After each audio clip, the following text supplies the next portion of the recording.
My name is Sal Manello, and my puppy over here on the floor is Chewbarca. And today we're going to discuss Season 1, Episode 9. Episode description says Sister Wives, Honeymoon Special. Kody and new wife Robyn are off on their honeymoon, spending time surfing and visiting a nearby zoo. All right, let's get into it. Welcome to the podcast, Sister Wives, a red flag rewatch. This is a podcast for disenchanted fans of Sister Wives, fans who fell in love with the Brown family, watched their precious kids grow up, and became enchanted with all the love, only to be told it was all a lie. Nothing was as it seemed. We were bamboozled, fooled, duped, tricked, conned, swindled, hoodwinked. What did we miss? Where did it go wrong?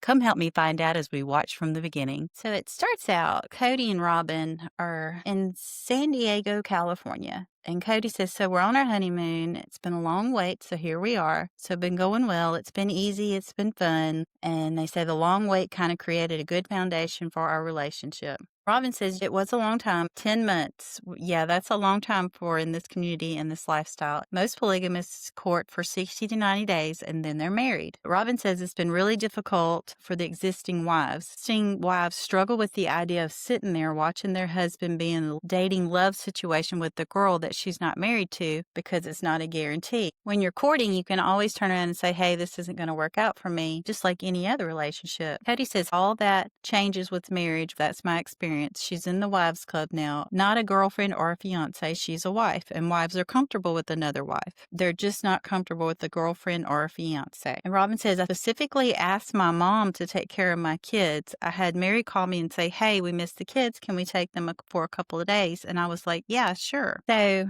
for somebody who says that she wanted her kids to integrate, she sends them away to her mom's house, and she removed Kody for 11 days. She's not integrating anything. And she goes on and on about one of the benefits of plural marriage is co-parenting. It always blows me away that she asked her mom to take care of the kids. She has never been one for letting other people take care of her kids. And then to later complain about how nobody accepted her kids. Meri says, I thought it would be fun to keep Robyn's kids for a little bit while she was gone. Christine says, now it is hard that Kody's on a honeymoon. And Meri says, yes, it's a little bit hard. It's different than just an anniversary trip. It's different than just going out of town. It's 11 days that they're together. Janelle says, I just don't know what's acceptable, but I think 11 days is ridiculous. To be honest with you, I think he has a big family, and I think 11 days is too much. So that's where I'm at, and I'm angry. So I'm having a hard time reconciling this thing that's not logical. Then I'm totally fine with Robyn. She's great. I have no problems with the marriage. I'm excited about her coming to the family, and yet I find myself so illogically angry, and I don't get it. I think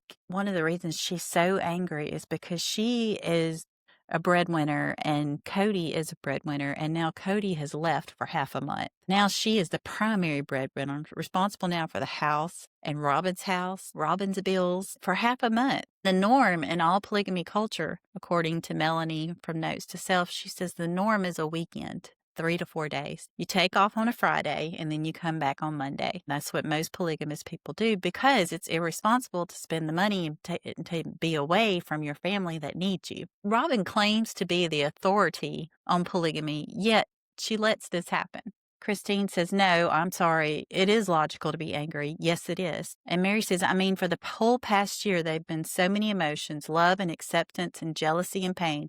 Honestly, my biggest thing about them being gone for their honeymoon is just missing him. It's 11 days that they're gone together, and I don't get to see him. Kody said, when she's courting a married man and I'm a married man courting her, there's a level of intimacy that we never get into in that courtship. It says a girl coming into the family, she does not engage in the marriage act until they are married. If he kept his morals high with you, you would expect him to keep his morals high with her. There's a lot of experiences in certain areas you just don't discuss. There's things you just don't know about each other, and that's just part of the situation. It's this really beautiful experience of something new that you've never experienced with him. She's a lot to be talking about high morals and do not engage in the marriage act when she's the one that got pregnant with Dayton with her sister's boyfriend before she was married. So, I mean, what are the chances that they have not slept together till now? I think the chances are pretty are pretty low. He's been going down to her house for 10 months. I just don't think that this is the first time they slept together. Why is Robyn so much better? Why does she get the better honeymoon, the better wedding? She gets her own house. Shouldn't have to work. It just started out bad from the beginning. Janelle says the rules are very strict for a married man who is courting a woman, and from an outside perspective, coming in from the LDS church, it was almost Victorian. Christine says, I'm much more comfortable with Kody's relationship with Robyn now that she is married, but before a marriage, it's way different. Meri says, it sounds like we don't trust Kody, that he's going to do something inappropriate, and that's not that. Robyn says, it is different when we get married. We believe we're being committed to each other for eternity. Kody, me, Meri, Janelle, Christine, and the kids, we will be together forever. She's talking about their polygamy heaven. Kody says it's a spiritual bond that transcends this world, and any way you turn it, God's involved. Robyn says God's involved in all of it. Kody says serendipitous experience that told us and the whole family clearly that we belong together. Christine says that for Kody and hers honeymoon, they went for just an insane long drive, and we listened to Phantom of the Opera. We road trip, which is exactly what I like to do. I don't really want to have a plan. I just want to go on a road trip, and that's exactly what we did. It was perfect for our honeymoon. Meri says, well, I actually got sick the day after we got married, and I had migraines, and I was nauseous. I was so sick for 3 days, so we didn't go anywhere for 3 days after we got married, and then we left and had to hurry and get to Wyoming. We went to Jackson Hole, and we actually were going to go through Yellowstone, and we got like part of the way, then we were snowed out. We had to go the long way back to his hometown. We barely made it. Janelle says, yeah, we were broke, so we just road tripped. That seems like the common theme, and that's what we did. We took 4 or 5 days and just drove back to Wyoming and just stopped wherever we wanted. Meri says that's kind of how Kody is usually just flies by the seat of his pants. I think that's probably how all of our honeymoons were. Let's just do whatever. That's because they were broke, and Kody was too narcissistic to come up with anything other than let's just get in the car and go. Janelle says because he's even said it's only been in recent years that he's actually learned how to take a vacation. Robyn's getting a really different guy than Kody was. He's evolved. Meri says we struggle with the fact that she's getting a bigger, better wedding and a bigger, better honeymoon. There's that too, but at the same time, we realize that we're different people. Janelle says, I really didn't think he would take 11 days. Our honeymoon was like 3 days. Meri says, he and I just celebrated our 20th anniversary. We celebrated 20 years together, and I got 3 days. I want to feel as important as anybody else in his life. And when I compare, and yes, I shouldn't compare because that always gets you in trouble, but that makes me just not feel as important. Like I wasn't as important for him to take that much time for me. It goes back to Kody. He says, I've never surfed and I've always wanted to since I look like a surfer dude. And he says they're in San Diego and it's a perfect time to learn how to surf. Robyn's kind of intimidated by surfing. Robyn says it's not the surfing, it's how deep the water will be when we're surfing. So it'll be fun. I think I'll try. I'm willing to die trying.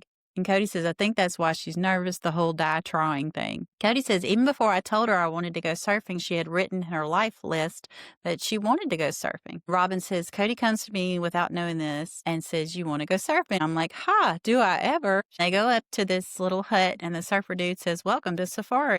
And he asks them, do you need some sort of instruction? It shows them getting in their suits, and Kody is flexing, and he's laughing. He's flexing for the cameras, and Robyn comes out, and they laugh at each other. She said, everything they said was true. It was true. So hilarious. I'm dying because when Meri, Christine, Janelle gave me the Kody survival kit, the first thing they say to me is he's always flexing in front of a mirror. I died, and I was just like, oh my gosh, they're right. He does. Madison says, we're going on a picnic. Janelle says, our teenage girls pretty much almost every day. Anything we suggest, of course, is not very fun. Meri says it's just the teenage years. You're going to have a fight on your hands from somebody. Janelle is getting her some caffeine because she said, just so I can be a good mom. Janelle says it's been a up and down week for me, emotionally up and down in a lot of ways. I perceive that any time he spends with her is cutting into our time. It's the fact that he's focused elsewhere for 11 days on one particular person for 11 days. That's frustrating me. In the background, you can see Aspen feeding Truly, and the parents are reminding the kids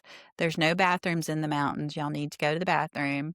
They say there's no bathrooms. Meri says no, they have trees. Gwen yells, last one in the car is a loser. Meri tells Savannah you need to go run and go potty. Then Janelle says Savannah Banana get in the car, and Christine says, "Where's Truly? I need my daughter." Meri says, "My gosh, it's such an ordeal to get this many people packed up to go on a stupid little picnic." I don't think they wanted to do this. I think they're just doing this for the cameras. It shows Logan. He's telling all the kids, "Everybody, please bring a coat. It's cold out there." He's carrying water. Leon says, "The faster we work, the faster we get there, and the faster we get home." So none of the teenagers are really excited about that. It shows Leon carrying Truly. Kody and Robyn, they're finally out there surfing. Robyn says, "I was freaking out. Oh my gosh.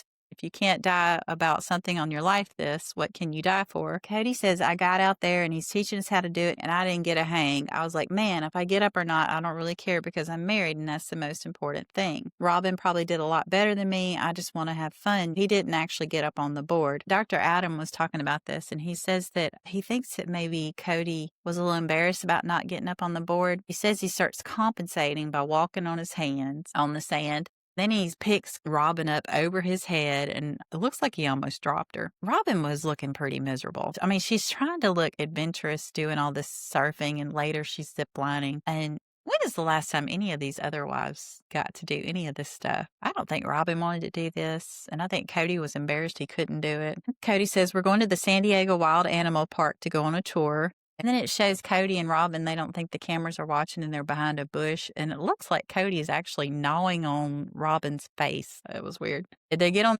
in a truck, and they're doing a tour. The tour guide says, "We're heading out to our large field multi-species habitat where animals get to roam as if they're in the wild. They're also very successful in reproducing, and since the two of you are on your honeymoon, I would make this as special to our day and theme. It's all about courtship." Robyn says the park tour guide did not know we were polygamous. Kody says, "Well, it just kept dawning on me that the animal kingdom is very polygamous in its nature." It goes back to Meri, and, "Okay, kids, we're here. Grab some stuff out of the back."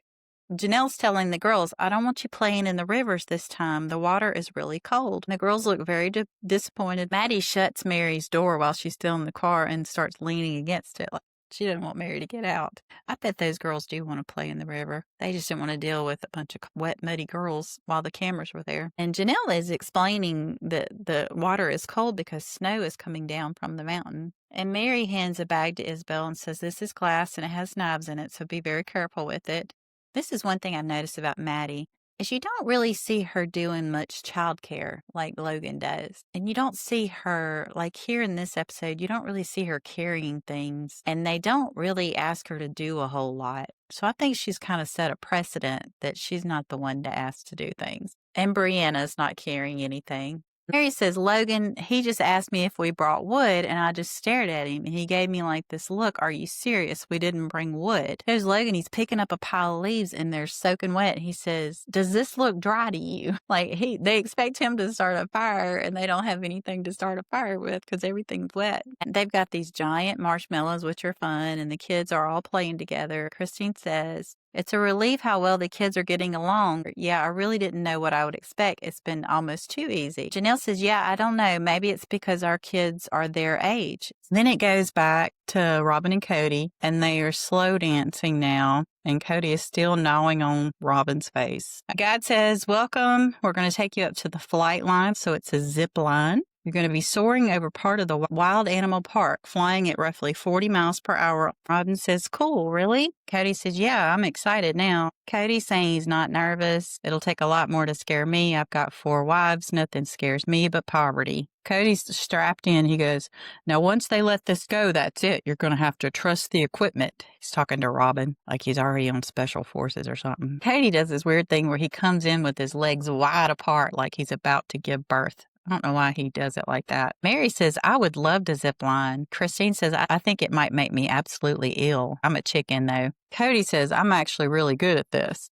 So it goes back to the camp out. Janelle says, "So usually Kody does the barbecue when we go places like this, but since he's on his honeymoon with Robyn, Logan stepped in and took care of things." And Logan's telling the kids, "Listen, you get a plate, you put your bun on, put what you want," and he's cooking the burgers. So first Gwen was sitting in the chair. And then Brianna sat in the chair, and now Gwen's back in the chair. It's important. It's going to come up later. Meri says Logan has really stepped up being the oldest child. I mean, he really takes control and takes charge. Logan's pointing at the burgers. He says, this one's here is done. Give me a few more minutes on this one. Christine says, especially since Kody's not around, it's really nice that we've got Logan to step in. We've got an almost adult now, and that's how we treat him as well. Janelle said, yeah, maybe that's part of it because we treat our children very much as young adults, as we expect that they will act like young adults. We expect they will be responsible. We also try to balance this with them going out and hanging out with their friends. You can't expect them to be completely adult. They're teenagers. Aurora is in the chair now, and Peyton says you have to get up. Aurora says there are other chairs, and that's the rules of brother and sisterhood. You get up, you lose your spot. So that's Aurora's spot, according to the universal laws of brother and sisterhood. You can't claim a spot once you get up and leave. Everybody wants that spot because it's sitting right next to the fire and they're roasting marshmallows. Logan says, chill, you don't get it.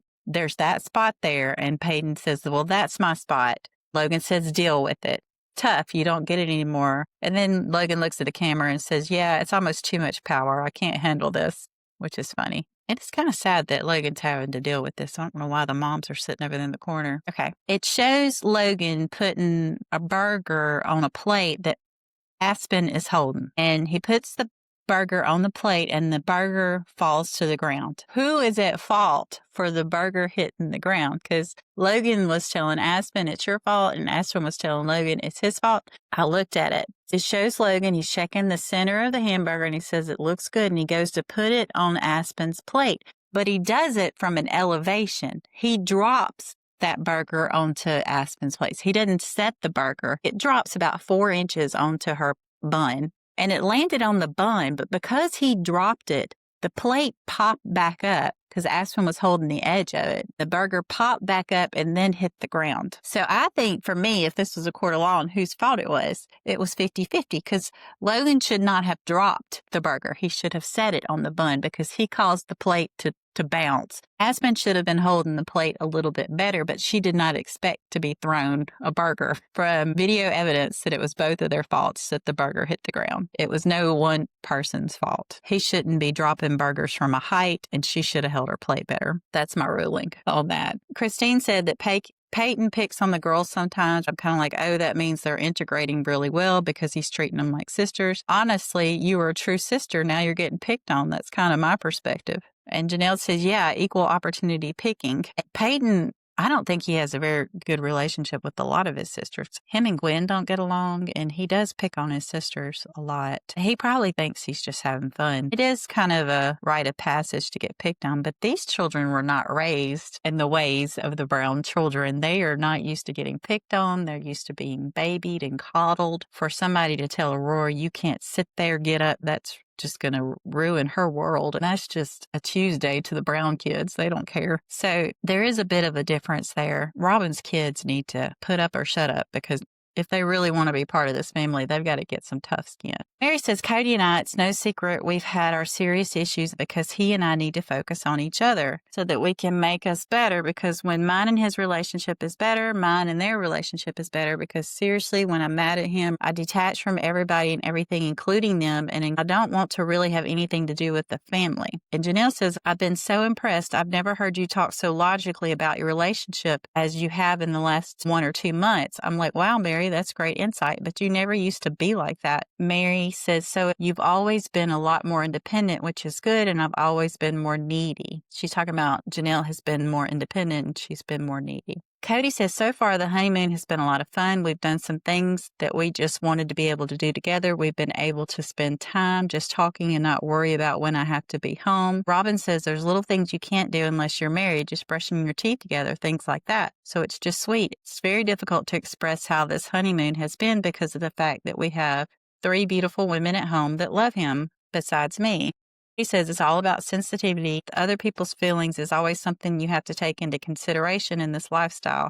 And I've spent my time being insensitive. It's not cool, so I'm just always trying to be better. Did y'all see that cameo that Kody did where he was talking about him and Robyn were on their honeymoon and they were in Disneyland, and he said, I was making her live off nuts because I didn't have any money to feed her. Then I spent 2 hours on the phone with a needy wife. Somewhere in the middle of this, they went to Disneyland, and I guess he didn't have any cash on him. He said he spent 2 hours on the phone with a needy wife while Robyn walked around by herself. So I'm wondering who that was, if it was Christine or Janelle or Meri. But this happened during that time too. Janelle says when he gets to the end of the vacation, you can tell he's thinking about being home. He says, "I know I'm going to be up against a bunch of landmines when I come home," and it freaks him out. I try to kind of give him advice. If you'll just take the time with each of us, help us fill our emotional bank account. Christine says it's absolutely stinking ridiculous that it matters so much. Sorry, I hate the fact that I think, when is he going to be around? That's ridiculous. And Meri said, no, it's not. Christine says, yes, it is. And Meri says, you need to have that connection and bond with him. Christine says, I like to be a heck of a lot more independent. I miss him when he's not here. Like, too much. It's ridiculous. Meri says, he is totally the glue that holds the whole family together. Why not have your world revolve around him? Christine says, because it's got to revolve around something else. Meri tells Christine, you have a new focus. You have truly.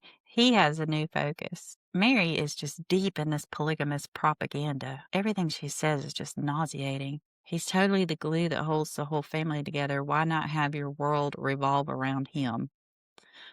And then it goes back to Kody and Robyn and cuddling up in a carriage. Meri says Robyn and I did have a little bit of a conversation about when he and I were in Mexico, and that she kind of had felt bad that he didn't call her. You feel bad because you're like, you want to connect somehow with him, and that phone call is how you connect. So Robyn told Meri while they were on their 20th anniversary 3-day trip that she felt bad that he didn't call her. Oh my God. Robyn said, I actually insisted that Kody call all his wives on our honeymoon. Kody said, actually, no, I'm probably going to take a couple of days and before I contact him. And Robyn said, no, I think you should contact them right away.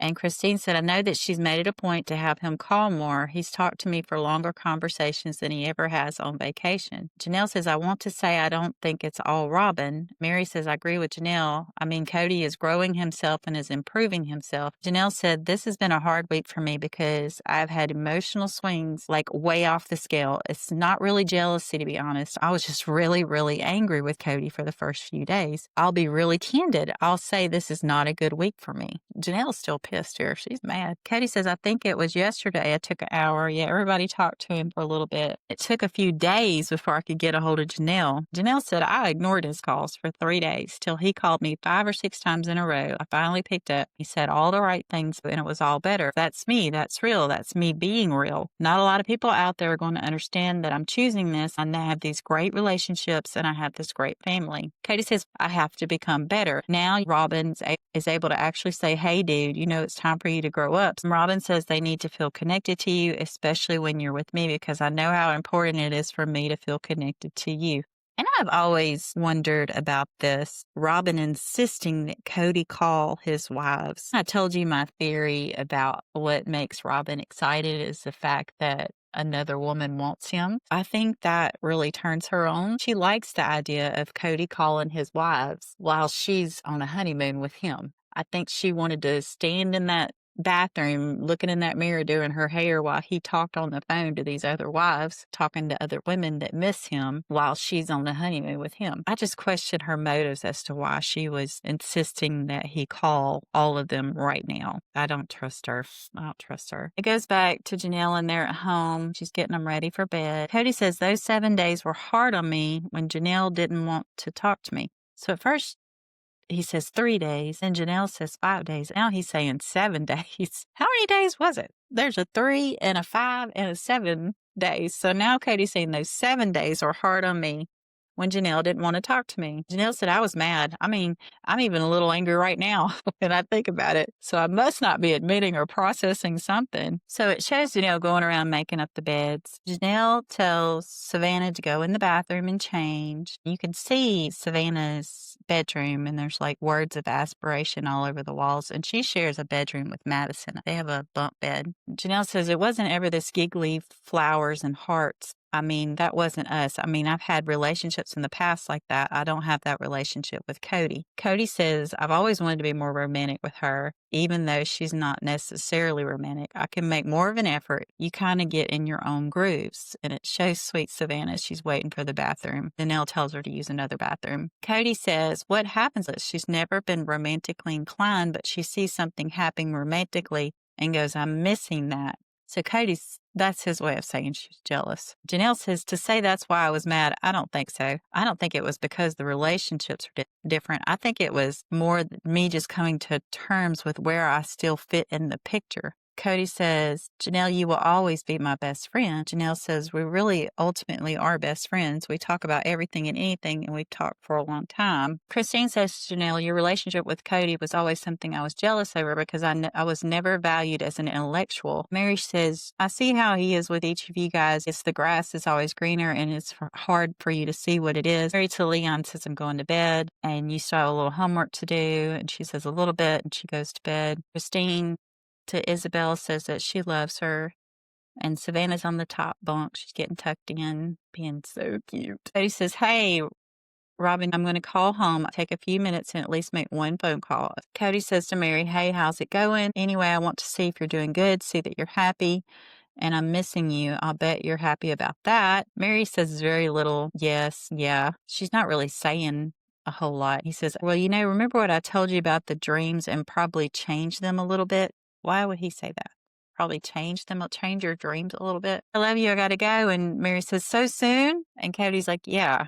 He says, all right, I'll see you later, lover. That's always weird to me when he calls him lover. He calls Robyn lover later. Mary's not putting up much of a conversation here, so I can see why Kody didn't want to talk to her too long. And Melanie from Notes to Self said her father, for the longest time, he's the current prophet, refused to get a cell phone for this reason. Because he did not want to be found. He did not want people to bother him. He didn't want people to locate where he was. He didn't want to deal with different wives calling him at different times, so he never had a cell phone. People would have to call around to different houses to figure out where he was and where he went. So he refused to get a cell phone for a long time, and I could totally see why a polygamous man would not want a cell phone. Kody says, so Robyn and I are back from the honeymoon now, and the family is looking for the new normal. We're just wanting to settle in, and I'm just about to leave work and go home. The kids can help me make dinner for everybody while the wives go shopping. It shows Christine, she got Truly's pictures made, and she's so excited about them. Hayden's holding. She says she got the picture taken at the kids' school. I went in there, and the principal's like, go get Truly's picture taken. I did. Look at her cute little shoulders. Christine is just overcome with joy about how cute Truly looks in these pictures. And she goes over there and she's just kissing on Truly. She's just such a sweet mom. Now, Aspen's holding Truly on the couch. They're just kind of passing Truly around. Robyn says, after we got back from the honeymoon, Christine on the phone with me, she was just in tears and she just said, Robyn, tell me you needed this. And I said, I did, Christine. I really did. I needed this. And she goes, okay. Christine says, Robyn says the 11 days for her was necessary. When she said that, I was like, oh, that's sad. So that's like Southern speak where I'm from. Bless your heart. Everything that's happening to you is your fault. And so we'll just say, hey, bless your heart. Janelle is talking about how Kody is very good at doing what he thinks is best for each of us. He tailors what he does. It's not like cookie cutter. It's different for everybody. And she's saying that comparison is the thief of joy. She's gotten into the speak now of Meri's propaganda. And no, comparison is not the thief of joy. Inequitable treatment is the thief of joy. She's getting better treatment. That's why you're not happy. It's not fair. That's why you're not happy. All the wives are going to go shopping, and Kody's going to come home, and he says he's going to make dinner for everybody. So he's driving up in his sports car, and he meets Gabe in the front yard. And Gabe has on his backpack like he just got off the bus or something. But he has no shoes on. He's completely bare feet. Like, where did your shoes go? He's sucking on his sucker and holding his backpack, and he's got no shoes. I mean, he is just living his life. That's funny. All the wives are trying on witch hats. Kody just made that comment in season 20 about sister witches. Now the wives are trying on witch hats. I thought that was funny. Janelle said, I love this store. And it goes back to the house, and Leon told and truly now she's doing her homework. Husband's eating a sucker. And then Kody, I can't stand when people do this. He starts delegating. You ever work with people who just delegate, and don't do crap themselves? But Cody's like this. He says, Garrison, I want you to help bake a cake. He says he wants to celebrate our big family. So somebody's got to make a salad. They're going to grill steaks. Logan says we have stuff for salad. Okay, listen close because somebody's got to make these, and he's holding these tater tots. So he's then told Garrison to bake the cake. Logan's going to make a salad. He tells whoever's listening, he's going to read the instructions for the tater tots. And the amount of time it took you to read the instructions for the tater tots, why don't you just make the tater tots yourself? Why not him? I hate when people do that. So it ends up Kody is grilling the steaks with Dayton, and Dayton hugs him, and that was sweet. And so it shows all the women back at the store, and they're looking at this big gaudy necklace with a large key on it. And they all love it. It reminds me of the Sister Wives closet, big gaudy things. Christine tells Robyn's trying on a shirt. She says, no, that makes you look flat-chested. And this hurts Robyn's feelings. She says, you don't have to be completely honest. And Christine says, I'm sorry, it's true, nothing personal. It would have made me look flat-chested too. Are you not secure with that issue? Christine laughs, but Robyn's still not laughing. I thought that was funny. She didn't want any honest feedback. Robyn says, pick out my flaws one by one. It did make her look flat-chested. It really did. And Christine's okay, it's not a flaw to me. And Christine points to her own boobs. And Kody says, it's important to me that I'll be able to talk about how much I love Meri and how much I love Christine and how much I love Janelle.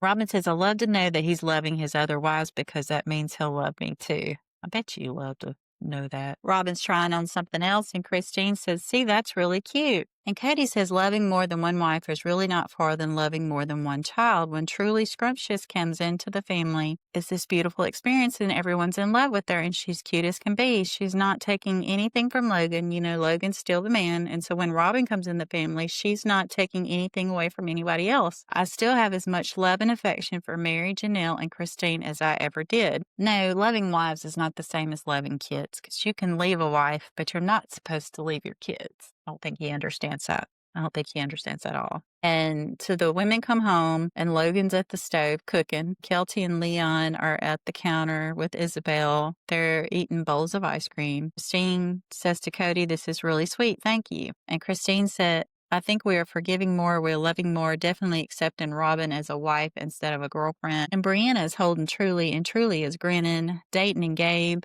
are clinking glasses together, just so sweet. And they're eating steak and french fries. And Kody says, okay, kids, everybody pay attention. Isabel and Aurora are smiling at each other. Meri said, this plural lifestyle that we're living is synonymous in a way with a woman who decides to have a baby. She knows what is ahead of her. She knows there's pain involved. She knows there's discomfort involved.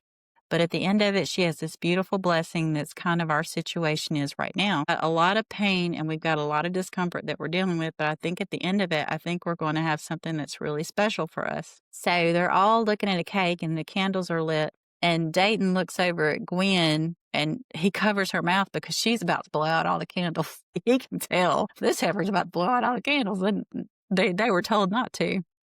But she looks like she just can't help herself, so he covers up her mouth. Kody says, I will count to 3, please. Nobody jump the gun. And then everybody blows at the same time, and we will start a new chapter as a family, all of us together. Okay. So everybody blows out the candles on the cake, which I wonder how much spit is on that cake by the time that's done. So this kind of shows you when Kody gets involved and he gets all the family together that the kids do get along, but he doesn't put himself in these situations often. He doesn't say, I'm going to make dinner for everybody. I mean, this Dayton and Gabe are clinking glasses together and Brianna's holding Truly and Dayton's covering up Gwen's mouth because she's about to blow out all the candles because she can't help herself. I mean, these are sweet situations that only happen if you get the whole family together, which he doesn't do. Like, he doesn't facilitate that. Like, how many times did he say, I'm going to make dinner, y'all go shopping? I bet that never happens. I bet this is the only time that ever happened. But this is kind of sad because it shows you how it could be if he had just done that and not spent 100% of his time with Robyn.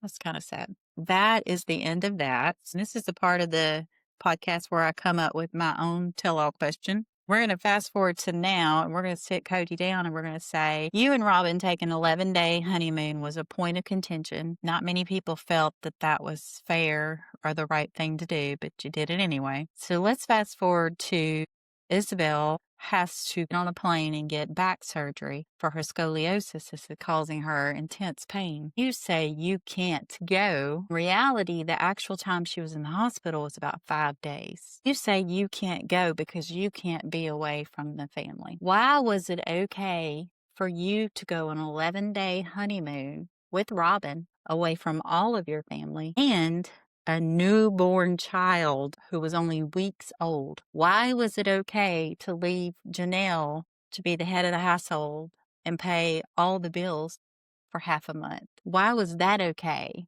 for you to go on that honeymoon but not go to Isabel's surgery? Explain that to us. I think the whole world wants to know why it's okay for you to do things with Robyn but not for the rest of your family. The way you rationalize things is ridiculous. You could have gone up there for 5 days while she was in surgery and been there when she came out of surgery, but you didn't. You didn't. And your reasoning was that you can't be away from Robyn and her kids that long, but you can be away from the whole family and a newborn baby for 11 days for a honeymoon. Explain that to us. All right. That's it for that, and I'll see you next time. That's it for today. If you like my podcast, please like, comment, and subscribe. And if you want to reach me, you can always reach me at redflagrewatch@gmail.com. Thank you for joining me today. See you next time. What do you call a snowman with a six-pack? What do you call a snowman with a six-pack? An abdominal snowman. All right, you're welcome. See you later.